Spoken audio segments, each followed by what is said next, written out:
See, for all of you people who are listening, we just got done having a little dance party to that little intro. It might have been the derpiest dance party of all time, but here we are. Hi, I'm Andrew. People around here call me Oob, UltraBudgetBrews, and we're here to talk about some cards that won't cost you very much money. Hey, I'm MarketingRoss. You can find me in the CMDTower Discord, or if you want to hit me on Twitter, I'm at VizardRexVibes. I love getting into budget and budget discussions, especially on the low end, so happy to be here.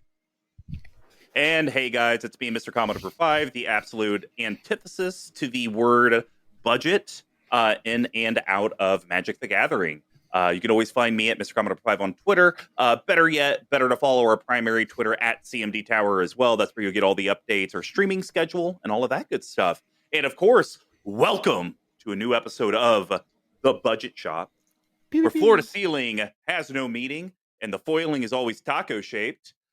Today, we're actually going to be focusing on a very common archetype, but usually you don't see it on a budget scale with blue insert color Spellslinger. So before we kind of get into what each of us think holistically of blue insert color Spellslinger would be, we would love you guys to check out one of our great partners at abyssproxyshop.com. If you use code CMDTower, you'll get 10% off your entire order. I literally just did this for a 6 CMC deck challenge I'm doing because I was like, hey, I'm not buying another Ancient Tomb for $60. I'll get a playtest version for $5 because I already have some. And I could not steal Roy and MarketingRoss's that they got from the tournament a few weeks ago. So just remember, abyssproxyshop.com. Use code CMDTower when you check out. Now, UltraBudgetBrews. Talk to us about what two-color blue Spellslinger really looks like to you holistically. You know, when someone's trying to do it, but they kind of got to scrape those pennies. And let's be honest, Spellslinger's not the easiest one to do that with. Yeah, I totally agree. It is actually a little more difficult than I had imagined. I love Spellslinger. It's one of the archetypes I really enjoy playing. But if you really are scraping the bottom of the barrel financially, it can be a little more difficult. I mean, like anything, you can find stuff. It's just you're sacrificing efficiency or speed or instants or sorceries, that sort of thing. Yeah, so it's like when I was going through my penny, nickel, diamond, quarter, I was actually having a little bit of a hard time finding like stuff, but I mean, I found stuff, you know, whatever. But I was like, oh man, a lot of the stuff I was gonna pick is like, oh, this is 50 cents, this is 60 cents. There was just like a lot of even like the decent stuff. It was like, oh, this is all at least 50 cents, which was kind of surprised me actually. Yeah, the way that I kind of look at it is similar to how I look at the other budget challenges that we've talked about here at the Budget Shop, where you have to leverage what we would determine is overcosted CMC spells to be able to stay within a budget. Because there's a reason that the community may say they are quote unquote overcosted, because it might be an 8-drop that gets you 4 cards. And it's like, that's a ridiculous rate. I'm not paying that because there's tons of cards out there that I could do it for as cheap as like 2 or 3. And where I think blue in that second color actually come in more often than not, a lot of the legends discount instant and sorceries. Now, it may not be through an experience counter like one of our legends can do. It might be burst in a turn or based on other board state facts. But actually, I feel like you can do budget Spellslinger because of what the legends do. There's not a lot that are just, it's in sorcery, when you cast one, it just dings a person for a damage, or you do it and you cascade for however much. A lot of it is, hey, the next instant sorcery spell you cast costs X less to cast. And I think when you can always have that resource in your command zone, it makes the budget wide open. Yeah, and one of the things that you talked about there is leveraging your commander when you're going into one of these budget discussions. And so the cool thing about looking at budget cards is as sets come out, time over time, they'll print the same effect, but at a a steeper CMC, or they'll staple something else onto it to try it. And a lot of times, if you're building on a budget, if a set just released, take a close look at those commons and uncommons, because they'll be under 50 cents for a lot of those, and they're functional reprints most of the time. No, for sure. And the other nice thing is that as much flack as Wizards gets about printing too many products and having a million commander sets and not reprinting their correct cards, the cards that they do reprint are typically under $1 or $2, and then those things end up being quarters. And so we're not seeing reprints of those $10-$20 cards that people really want to see, but we are seeing the dollars, the $1.50s just turn to powder, and it's wonderful. It's a great opportunity. So yeah. I have a comment and then actually a question for you guys. The comment is, but we've been friends for a few years now. Uh-huh. I know when we initially got to know each other, of course, I'm in awe of your celebrity status. Oh, man. And now you're just the guy that needs to grow his beard back. That's true. It's the only thing I had going for me, man. I'm curious, when you kind of talk about, they're reprinting those $1, $2 cards, has that helped you in your EDHREC writing, whether you're actively doing it now or not? Because I remember you had to change your entire philosophy of how you did your article series because the cards just kept getting more expensive, and you're like, I'm kind of hamstrung here. So has that actually helped you as you've been trying to think of creative ways to talk about decks? It's changed. So I wrote an article, one of the last articles I wrote. It was actually, I was looking at because I started writing in 2017, and so I had some decks that I had built in 2017, 2018, around that time. And because of how they had been formatted, I didn't actually, I had what the deck cost, right? At that time, it wasn't a dynamic output. And later on, they became dynamic because the website improved, whatever. So I took 4 decks, and I was like, okay, so I built this on a budget in 2017. Okay. If I wanted to build that same deck now, it would think it was 2021, I think is what it was. How much does it cost? And it was almost all of them are double or triple. Yeah. It was wild. But what was crazy was that a lot of it was 4 or 5 cards, would just to the moon, diamond hands. We're going to the moon, baby. And a lot of the other ones, though, they would actually have things that either stayed the same, or if they got reprinted enough, they would go down. But so I did end up having to change things because I wanted to be able to have a variety of legends, because I was also making it where the legends had to be under $1, and this was before every set had a billion legends. So if I went back now, I'd be able to probably change back to $1, but for the legends also. But all that to say, it definitely has changed, but them changing how they print products and how much product they print, I think overall is a boon for budget players, as long as you don't feel like you have to have the new hotness. If you can have a little bit of self-control, save you some dollar dues. The question I have for you both, and we'll start with MarketingRoss. I think when people think Spellslinger, they think of 2 things. They think of Storm and they think of X spells.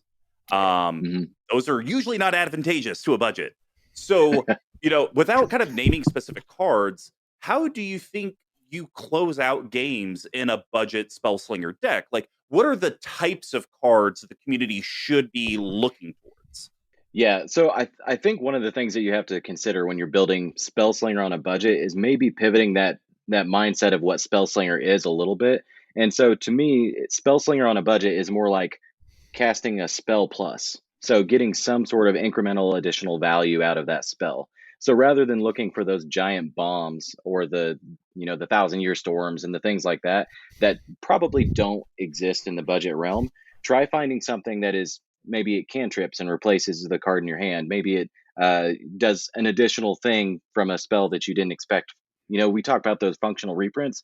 Sometimes they print a card that says the same thing, but then they add, put +1 counters on your creature, or, draw a card, or whatever it might be, but they put this incremental extra value. Like recently, Decanter of Endless Water is essentially Thought Vessel, but now it taps for color mana. You have to pay 1 more to drop it, but you still have no maximum hand size.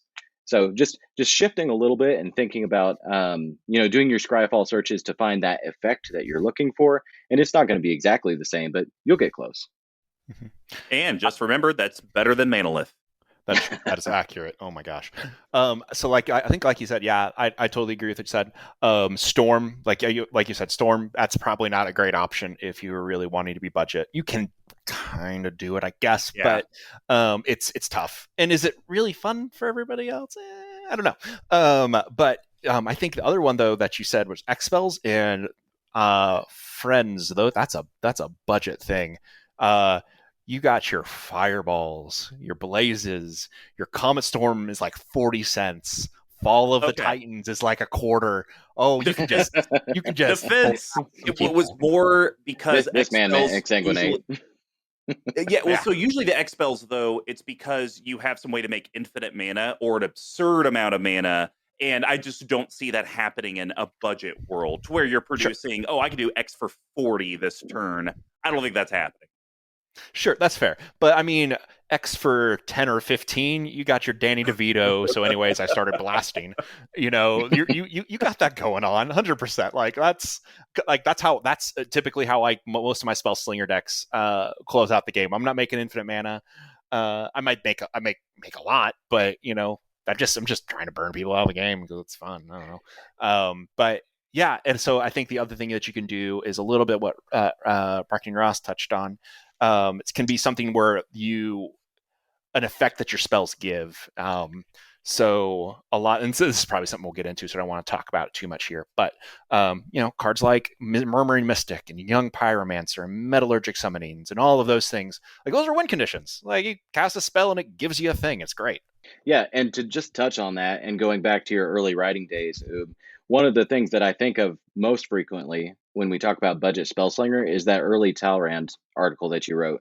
Oh, really? So for those of you who don't know what Talrand does, it's the same thing as Murmuring Mystic. Every time you cast a spell, you essentially get a Drake, a 2/2 in the air.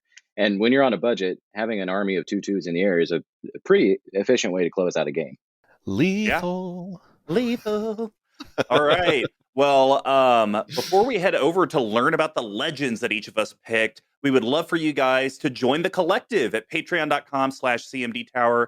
$5, $15, $25. All the tiers are there. Tons of resources. I know at our $15 and $25, you guys have opportunities to be on Brews and Builds with me and Big Tuck, or even hashtag SCR, which MarketingRoss hates, but it's slinging cardboard rectangles. It is a mouthful. That's what she said. And just moving on from that. But yeah, patreon.com/CMDTower. Whatever you guys can do to help support us does help improve this channel. And now that we have the archetype to be focused on, but you need a legend to helm that budget deck, MarketingRoss, what legendary spoke to you for helming a blue-colored Spellslinger budget deck, and why? Okay, so before I get into this, I'm going to say that I chose to be a hipster a little bit, because when you say blue plus, most people probably think is it, and that's where their mind goes for Spellslinger. So I wanted to try something a little different. So I looked at Dimir, and there's a new legendary that gets to choose a background. Gale, Waterdeep Prodigy. So Gale is 2 colorless and a blue, legendary creature, human wizard, and he has a lot of text on his card. He says, whenever you cast an instant or sorcery spell from your hand, you may cast up to 1 target card of the other type from your graveyard. If a spell cast this way from your graveyard would be put back in the graveyard, exiled instead. Choose a background. And so when we're talking about budget, one of the things that is a really good thing to lean into is if you can cheat costs and, in this case, timing restrictions, you already have an advantage over some of the other options there. So getting to cast a sorcery from my graveyard every time I cast an instant, we might find some value there. And then the background that we have is Scion of the Hallister, and that's 1 colorless and a black legendary enchantment background. And it says, commander creatures you own have the first time you would draw a card each turn. Instead, look at the top 2 cards of your library, put 1 into your graveyard and the other back onto your library, then draw a card. So the direction I took this in was Spellslinger with a sub-reanimator. That's rad. I like that. That was awesome. Yeah. I'm super jealous because that sounds really spicy. I could totally see how you could make this into like a budget deck. I guess my question to you, Ross, is if you were to build this in paper, when you're doing the Scion's effect, are you always going to try to put sorceries in the graveyard and keep the instants in hand? So then that way you have that modality of like, no matter what's happening, you like always can play on other people's turns and then get those sorceries out to then board wipe or whatever you need. I think that's a good approach. The other thing I would take into consideration is the CMC for these cards. So I would usually bin the expensive one because you're going to get to cast it for free, essentially, out of your graveyard. So just think about like if you have a really expensive instant, you toss that into the graveyard, and then you later cast a cheap sorcery. Then you have a chance to cast that later at a later time, like when you move into the mid game, late game, when you have more mana built up. And I'm going to back up just a little bit. I misspoke. I said for free. You don't get to cast it for free. You just get to cast it. There we go. Yeah, that was the thing that, oh God, what was that commander that got everyone all hot and bothered because we all thought you were just going to get to cast stuff for free. Oh man, it was like 3-4 years ago. And I want to say it was in a pre-con, and it was just like, oh my gosh, the value's amazing. And everyone was like, no, you still got to cast it, bro. It's still got to cast it. Magic community never gets hot and bothered. I do not know what you're talking about. How dare you, first of all? Well, Oob, I'm curious. Which one did you pick? So I ended up going with actually the legendary that got me into Commander in the first place. It was the very first deck I built. It is Melik. Is it Paragon? Melik is so I went red blue. Is it is my favorite. I only allow myself typically to have 10 decks at a time. At one point, a full 5 of my decks were Is It decks. I have set like that was like 6 months ago. I finally was like, nah, I gotta switch it up a little bit, and so I'm down to 2. But I can't. Those 2 of those are my babies, and I can't get rid of them. Let me guess. One of the 5 was Locust God. Oh no. Oh, Locust God is man. He's a boogeyman. It is. It's too popular for me a little bit, and that's. Oh, you both are hipsters over here. A little bit, man, a little bit. But so, anyways, Melik is a legendary weird wizard, which is one of my favorite creature types of all time. Costs 4, a blue and a red. You get to play with the top card of your library revealed. You may cast instant and sorcery spells from the top of your library, and whenever you cast an instant or sorcery spell from your library, you copy it, and you may choose new targets. Coming in at a cool 20 cents. Pretty rad.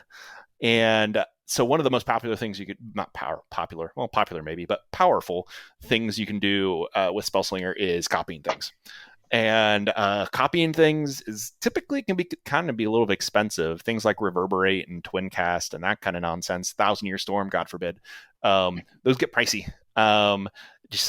But you can turn a lot of mediocre spells into real good spells if you're able to copy them.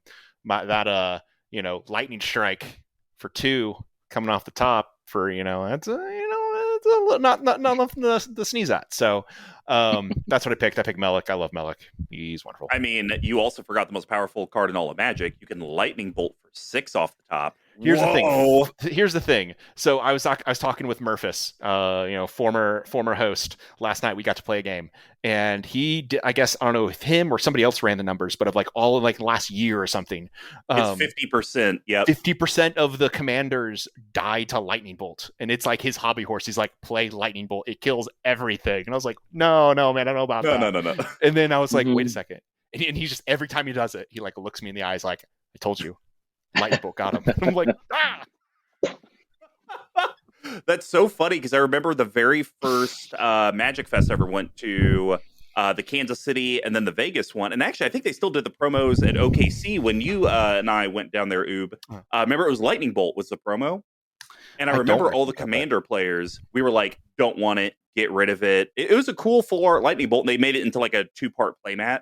And I remember at one point I gave a bunch to Forrest Day 2 Wong, and I was like, hey, just give me something fair for this because I will never play this in Commander. And now look, 3 years later, Lightning Bolt has a renaissance.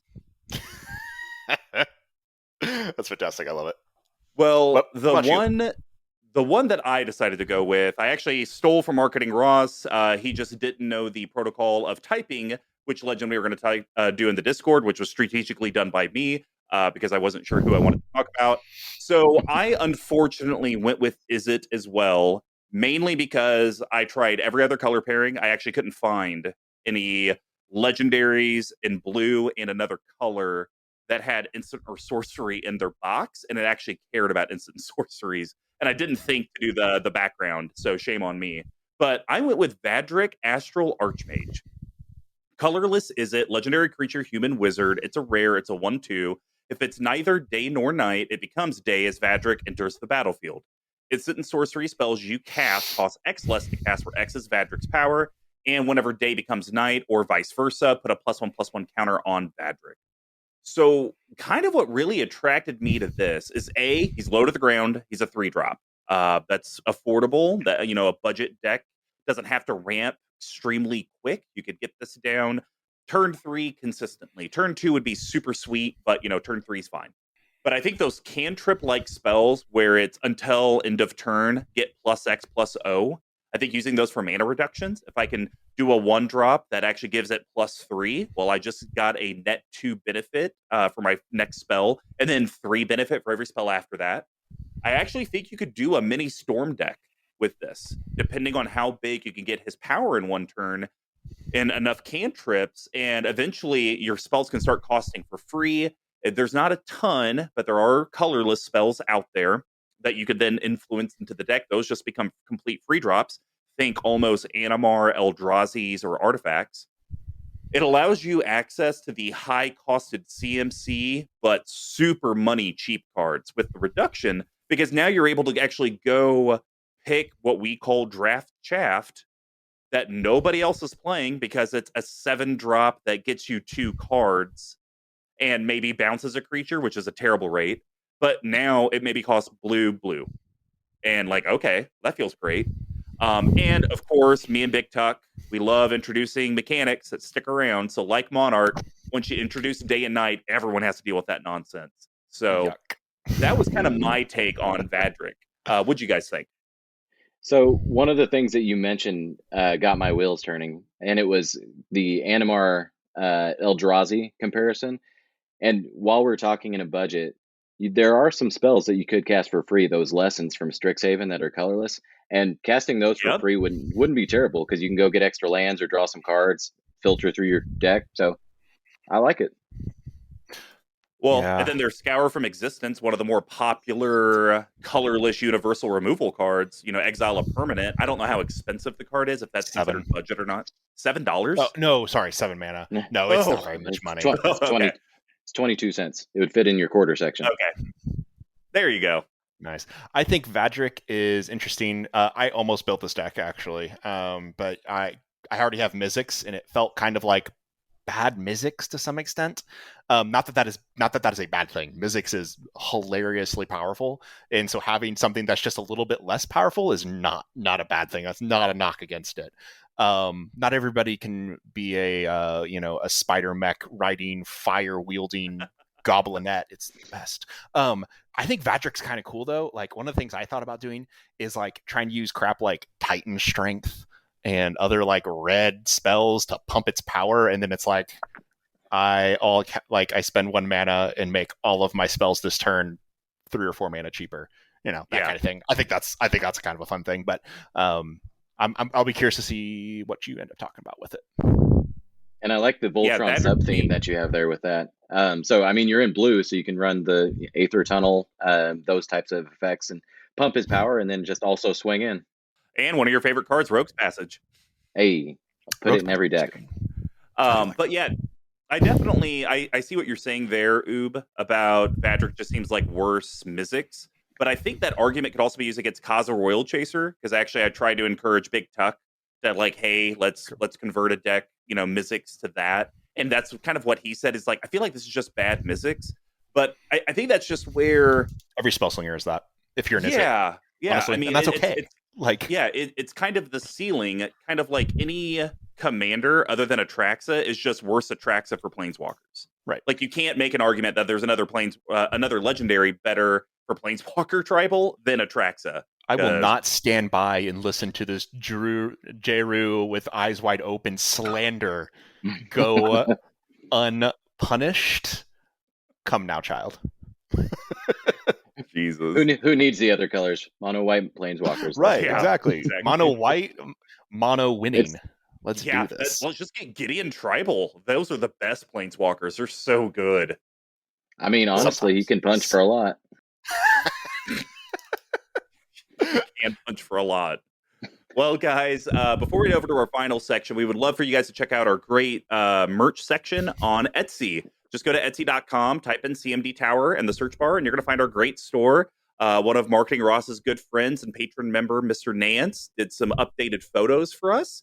I believe we're going to catch MarketingRoss in some action poses at some point. But you guys should definitely go check it out. It's going to be lots of flexing. It's going to be like biting cards. Maybe he's going to like use his sleeves to wipe away his tears when he finally gets to win a game and doesn't get killed early. That seems accurate. But just remember, guys, Etsy.com, CMDTower in the search bar, whatever you could do, we'd greatly appreciate. So now let's see what each of us came up with for our legendaries or on the Spellslinger archetype, and we'll each be discussing a card under a penny, a nickel, a dime, a quarter. And yes, I'm going to give myself applause. That was so good. I'm so hungry for Mr. Good Sense. I need a meatball sub in my life right now. I had one last week. Not a meatball sub. I always go the Italian, but you know. But why would you do that to yourself? It's a sandwich. You can make a sandwich at home. It's their bread. Their bread is fair. So good. Their bread is good. Their bread is good. I hate going out to eat and eating. Anyways, that's it's another thing entirely. It's my budget life. It's what I'm on, you know. Well, for my penny, we are definitely on that budget life with a great card for this EDHREC kind of design in Sure Strike. So this is from Vow. It's a colorless red instant. It's a common for a penny. Target creature gets +3/+0. Boom. We just netted a mana because now our commander got an additional 3. But it also gains first strike until end of turn. So I see this card being very modal for us to where if it's like, oh my gosh, I got the reduction, I can do something crazy now, do it in my main phase. But I also see it being tricksy, especially when you go into combat and it's like, oh, Ross is coming in with this 1/2. Well, like, he thinks I won't just, trade one of my 1/1s and like I'll throw another 1/1 in there just so we can kill it, just to be done with it. It's like, okay, Sure Strike.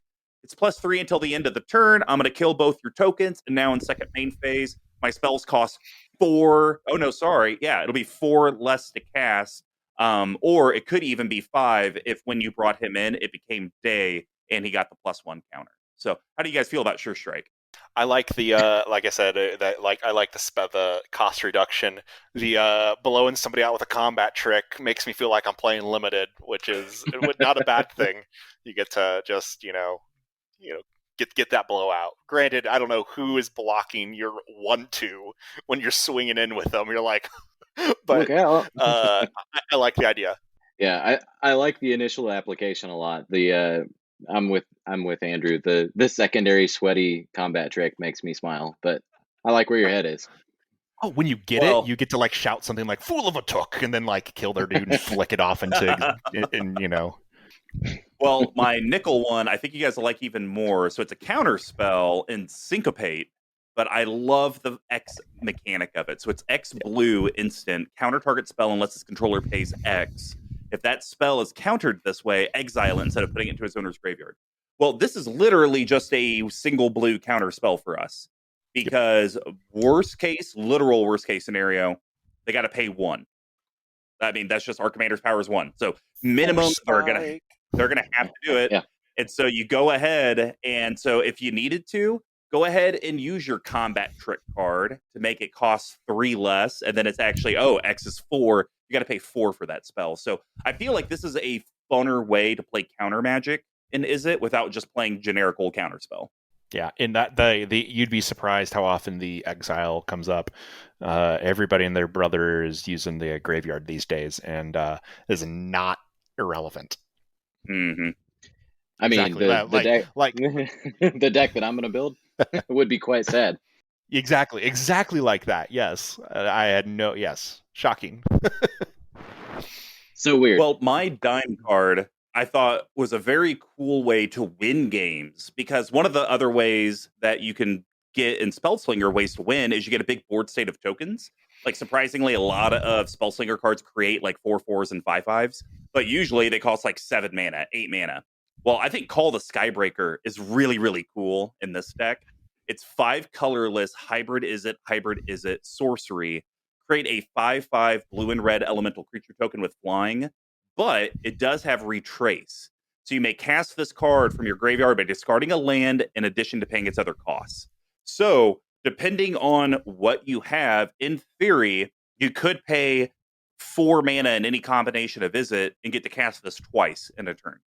And then by the time it gets to your next turn, you'll probably have drawn another land, because I do see budget decks running more than the typical number of lands, because you just got to make sure that your lands are smooth.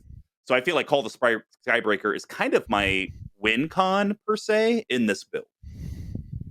I mean, what you're talking about with 10 power in the air is nothing to sneeze at outside of a budget deck. So, I mean, people talk about like Dragon all the time, things like that. That much power in the air is scary. Knocking people out. Yeah, I love it. So it's a good card. All right, my quarter, and I got it by literally a penny. The cheapest copy is 24 cents. Thank you, Forgotten Realms Commander, because it wouldn't work for this, because the next cheapest one's 26 cents, and I would have held myself to it. But can I get Apex of Power, anyone? I feel like that would be good to cast for red. Oh my god, I love this card so much. It's a sorcery. It costs 7 colorless, trip red. It's a mythic. As I desire, so it shall be. Nicol Bolas, I had to read your quote, man, because with this card, we get to exile the top 7 of our library. Until end of turn, we may cast spells from among them, and then if the spell was cast from our hand, add 10 mana of any one color. So let me get this straight. Most likely, let's just say the floor for us actually casting this, we're probably casting it for 5. Probably red, 2 colorless. You're probably getting at least a 5 reduction. The 7 reduction might be a little ridiculous. You're probably going to get 5. So 5 mana, we're getting 7 cards exiled off the top that we can cast this turn. Then we're getting 10 additional mana of any one color put into our mana pool, probably going to pick blue, and then just go to town. I see this as a Big Daddy blowout card, and I get so, because this card reads terrible, because it basically says you put 10 into it, we're going to give you 10 back, and then 7 of your cards are exiled. But if you can put 5 into it and then still get the 10 back, we've now doubled the amount of mana we have, and now we're at 7 cards, which a lot of those are probably instants and sorceries, and now they even cost less. Totally agree. Any kind of spell, any kind of cost reduction on it, it's great.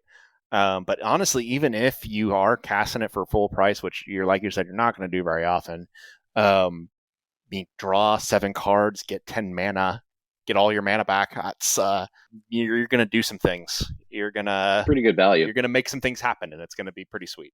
Yeah. All That's right. like almost a storm card. Almost. It's close. Well, MarketingRoss, why don't you walk us through your penny, nickel, dime, and quarter for your hipster background? Hipster background. Got it. The first one that I'll talk about is a penny. And one of the things that I talked about when we were leading into this is looking for that spell plus. So finding a spell that does the thing that you want and then some. And so one of the things that you want to do in Spellslinger is a bit of control. And so for 1 penny from Innistrad is Chill of the Grave. Costs 2 colorless and a blue. It costs 1 less if you happen to control a zombie. And it reads tap target creature. It doesn't untap during its controller's next untap step. So you can, and then the next line of text is draw a card. So being an instant with the background that we have, I get to filter 2 cards off the top if I, would draw a card. And then I also lock down a troublesome creature. I like that. I'd never heard of this card. This is awesome. Yeah, I didn't know it existed. I think this is kind of the cool thing when people actually challenge themselves with like a budget mindset, is you find these kind of weird off cards where it's like, well, I could see maybe why I just would have glanced over it, because 3 mana for tap, draw a card. All right, I'm gonna move past it. But like, you could get a reduction. Zombie tokens are all over the place, but especially in Spellslinger. I mean, that's pretty decent value. Yeah. All right. Well, moving on up to the nickel. This is came out as Zendikar Rising, but it also was reprinted recently in the Battle for Baldur's Gate. And the cheapest copy is 3 cents. It is Thwart the Grave. And so it costs 4 colorless and black. It's a sorcery. And it says this spell costs 1 less to cast for each creature in your party. Gale happens to be a wizard, so this in general will usually cost 5 mana. And the effect of the spell is return target creature card and up to 1 target cleric, rogue, warrior, or wizard creature from the graveyard to the battlefield. So for 5 mana, I get to bring 2 creatures back to the battlefield. That's hot. I remember playing this a bunch in Limited. I actually played a fair amount of Zendikar Rising. That's hot. Love it. I really like this. This was actually one, MarketingRoss, I don't know if you recall, we actually looked at this for the 6 CMC tribal deck. Yep. But we didn't, I don't think we ever had enough cleric, rogues, or warriors for it to make sense, or a way to copy it or do anything ridiculous. But no, that's cool, man. I do think people need to start looking at the creature types of their commanders and looking at these party cards, just because it's like the normal cost is bad, but like how much do you need it reduced to make it actually really good? Because let's all be honest, this card for 2 is busted. Even 3 or 4 though, it's like, okay, I can see that. It's pretty strong. And that first creature you bring back doesn't have to match a party type. So it could be the, you know, the primordial of the world or whatever you want to grab. So for sure. Love it. All right.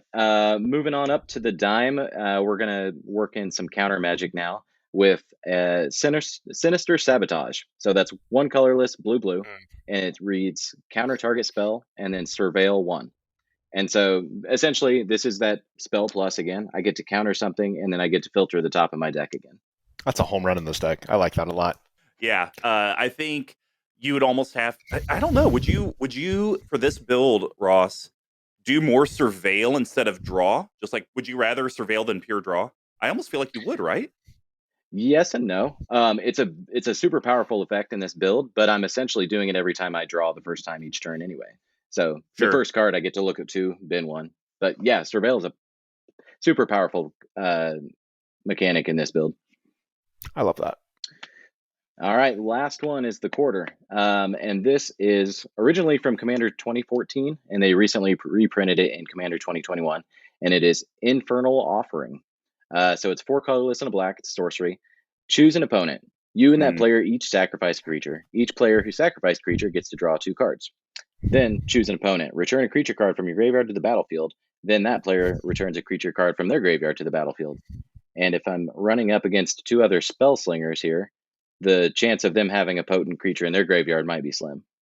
Yeah, no, that's all the offerings are really cool cards. The black one is not one I see very often. I play the red one because it's wonderful. But this is great. I love it.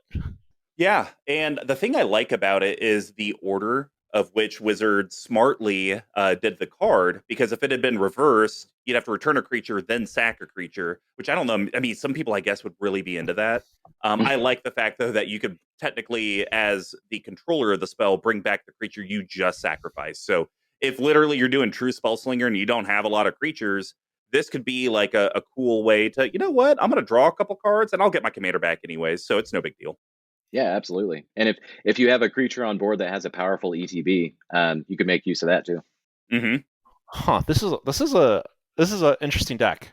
I like this. This is got my wheels turning a little bit. I like it. I'm glad I impressed the master of budget. Oh man! If only he was the master. If of only I was the master of anything. Metallica. Right? Yeah. Oh gosh. Yeah. R.I.P. Ripperoni. Totally metal man. Well, Oob, help close us out in this great budget discussion with Spellslinger. Talk through your penny, nickel, dime, quarter. Surely. So, this is possibly my favorite card printed in like the last 2 years, which is saying something. And it's my penny. It is Explosion of Riches. It's from Commander Legends. It is a 5 and a red sorcery, and you draw a card, and then each other player may draw a card. Whenever a card is drawn this way, Explosion of Riches deals 5 damage to target opponent chosen at random from your opponents.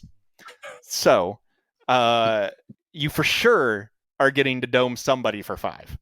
And let me tell you, if you cannot convince your opponents to draw a card for a 67% chance to hit one of their opponents for 5 damage, you are very bad at convincing people of things. Like, and all it takes is one person. If one person says, like, yeah, you know what the hell, I'll take the card, everybody else is taking the card too. Almost guarantee it, unless somebody's at like 5 life. Yep. You know, well, whatever. Then you still might get them with your little 5. Also, double casting this, or God forbid triple casting this, or something like that, you get into some really fun moments. I love this card a lot. I wrote this down just in case I build EDHREC Vidric at some point, because I would love to cast this card for just a single red. That feels real good. Absolutely. Combo, is it safe to say outside of a budget build you would never run this card? Oh, absolutely never. I have this in like my high-powered Mizzix deck. Like, it's like high-powered except for a couple pet cards, and this is one of them. I also have this in a deck with Surge to Victory, so that I can my actual Melic deck has this in Surge to Victory in it, so because it's a token deck. And so it gives everything +6 +0, and then when God forbid they hit, I cast it a million times. It just like it's great. I love Explosion of Riches. It's so much fun. Okay, my nickel is actually one that I used to play a lot back in the day, mostly when I did a lot of that 67 card casual kind of nonsense with my friends before we discovered EDH. This is Essence Backlash. It is 2 a blue and a red. It's a common from Return to Ravnica. It's an instant. It says counter target creature spell. Essence Backlash deals damage equal to that spell's power to its controller. So depending on what kind of stuff you're countering, it can be a kill spell. Like, is it you're hitting people with whatever their power is? I mean, if you're just countering somebody's commander for 4 mana and you're nugging them for 5, something like that, or if they're casting something like, I don't know, an Eldrazi or a Malignus, God forbid, where it's like, aha, I nug you for 20, it can do things. I don't love the restriction, but I think it is an interesting spell for sure. Yeah, only being able to counter creature spells sometimes doesn't feel great, but when you get to pull it off, that's one of those internal victories that you can't find anywhere else. Yeah, and the only thing I would say to that is this is, once again, a card that gives you counter action, but it's not a universal counter spell, which is like the one thing when people are like, oh, why are people mad at me? Like me. Like, why does everyone kill me quick? And it's like, well, asshole, you play most of the good counter spells. We don't want to deal with it all game. So, when you start to introduce cards into your decks like Essence Backlash, it's like, yeah, I got counter magic. Hopefully I have that card in hand and it's a creature on the stack that I actually care about and I have 4 mana. It just kind of gives you these additional hurdles to jump. And I think that actually makes you less of a target. Even though this card's insanely strong if you counter the right creature spell, when people see that you're running this in your decks, it's like, oh, well, he doesn't have Force of Will and Counterspell and Disallow and all this other BS in there. That is true. Yeah. The politics of budget decks can be very nice. I like it. So my dime is very much more, it's much more of just a bread and butter card, to be honest. It's not, I feel like the Essence Backlash, little sketchy, but cool. Explosion of Riches, I don't care if anybody says it's sketchy. It's a fun card, and I love it, and I will defend it to my death. This one is just, like I said, much more just kind of chill. Secrets of the Golden City. It is 1 blue sorcery. It has Ascend, so that's if you control 10 or more permanents, you have the city's blessing. And so it's draw 2 cards, but if you have the city's blessing, you draw 3 instead. This card is actually pretty good. You don't love Divination. Divination, 3 mana and a card for 2 cards is not great. 3 mana for 3 cards is significantly better. I don't know, it just feels so much better than just divination. Which that sounds like a stupid comment, but really, like, it's just like, oh, I traded 1 card for 3 cards. That's a plus 50% output. It's great. I like this one a lot, personally. What do you guys think? Well, I like Ascend because we're in Commander. If you don't have 10 permanents at some point in the game, you're playing the game the wrong way. Yeah, it's really not easy. It's really not hard to get. And so the fact that, especially in your build, Oob, it's like you're probably casting that for 3 off the top and getting 6 cards feels even better. Oh my gosh, because this card is right up my alley because I've just had this whole thing. I pay a mana to draw a card. 1 mana to 1 card. Don't tell me 1.25 mana for 1 card. I don't want to hear it. It's 1 mana, 1 card. And if I can get less than 1 mana per card, that's even better. So, yeah, it definitely. That's, I think, I totally agree with that. I like it. Yeah, that was the only comment I was going to add. Is copying this is just chef's kiss. It really, really is. And I think one of the things with budget decks that is, I think, or just decks in general, honestly, if you don't want to do things like tutors, but you still want a deck to feel a little more consistent, like it has tutors, man, just get some cheap card draw. And this is exactly what this is. Smooths it out, smooths your whole gameplay out. And so I think it's good. My quarter is, it's an interesting one. So I didn't know this was a quarter. I thought it was going to be more expensive. I looked it up on a lark because it's a card I enjoy a lot. Double Vision. It is really, It got reprinted. Let me double check. Wow. It got reprinted in New Capenna Commander set. So Double Vision is 3/2 red for an enchantment. Whenever you cast your first instant or sorcery spell each turn, copy that spell, and you may choose new targets. So like I said, copying spells can be kind of expensive, to be honest, like monetarily, just because it's a very popular, powerful thing to do. Double Vision is rad because you get to pick the first one, you get to copy it, and every single turn. So say you're countering somebody's spell on their turn, you're getting to copy it because ostensibly it's your first spell. Also, the hard part with these is there are a lot of creatures and enchantments that do really cool things with spells. Whenever you cast a spell, do this or make your spells cheaper and all that kind of thing.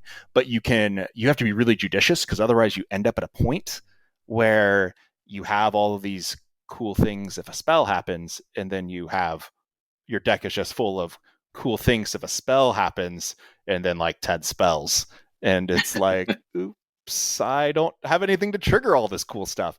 And I think so. You have to be really judicious with what you pick, and Double Vision I think is one of the better ones. I mean, you can actually get a copy of this for 20 cents from Core 21. So I guess them reprinting in New Capenna dropped, everything. This is a very powerful effect. And it's definitely one that I think the table eyeballs you like, oh, you played that. But then once they read it, I actually think the table's usually okay because you do only get it once. If it was just every instant sorcery spell you cast, you get to copy it, then, die. But it's only your first one. So yes, on the opponent's turns, it's kind of just like, well, every spell you're probably doing is your first spell. But I do think this is where you have to be a good Magic player on your own turn. Because it's like, okay, I can only cast one to get my double effect. When do I want to do it? When do I break the seal and get my extra? And am I going to regret it? Mm-hmm. Yeah, it kind of makes me think of like a Vial Smasher build where you want to be very careful about the first spell that you cast. So, typically you draw Soul Ring. I'm going to drop Soul Ring. But in a Vial Smasher build, you're like, whoops, I pinged for one. Yeah. No, I had no idea Double Vision had dropped to under a quarter. That's awesome. It's a slam dunk conclusion here. Get that triple cast off the top of your deck, baby. Get it. Well, guys, thanks for visiting our humble budget shop. And this is Mr. Commodore number 5 saying thanks for stopping by. This is Andrew signing out. And this is MarketingRoss. Stay classy.